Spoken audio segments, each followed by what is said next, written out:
serial rapist is headed to federal prison for 30 years. He's the man at the center of a 9 News investigation helping expose sexual assaults in the private prisoner transport industry. A warning, this story does involve sexual assault. It may be difficult for some viewers. Here is 9 News investigator Aaron Adelson reporting from Albuquerque, New Mexico.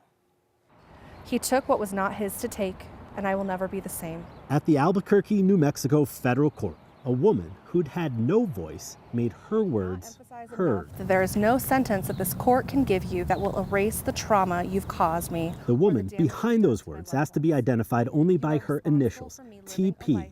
In 2019, she was extradited from New Mexico to Delta County.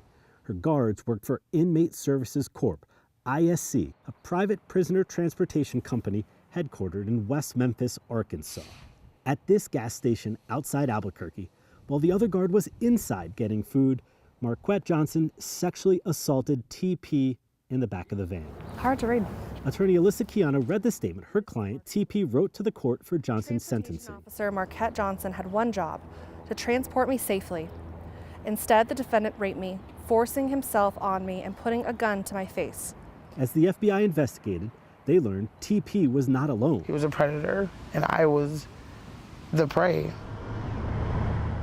Ultimately, the FBI tied Johnson to 15 sexual assaults. A 9 News investigation exposed how Johnson's case is far from isolated and is in fact part of a nationwide failure to provide oversight of the shadowy industry of private companies contracted to transport prisoners. This collection of private companies often operates with limited accountability or oversight in the shadows of our criminal justice system. Kristen Clark, Assistant Attorney General of the Justice Department's Civil Rights Division, acknowledged in a videotaped statement what Johnson's case dragged out of the shadows. This sentence highlights the abuses of this industry.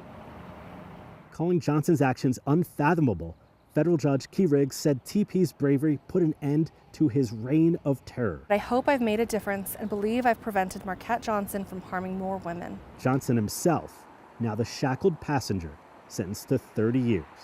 In Albuquerque, Aaron Adelson, 9 News.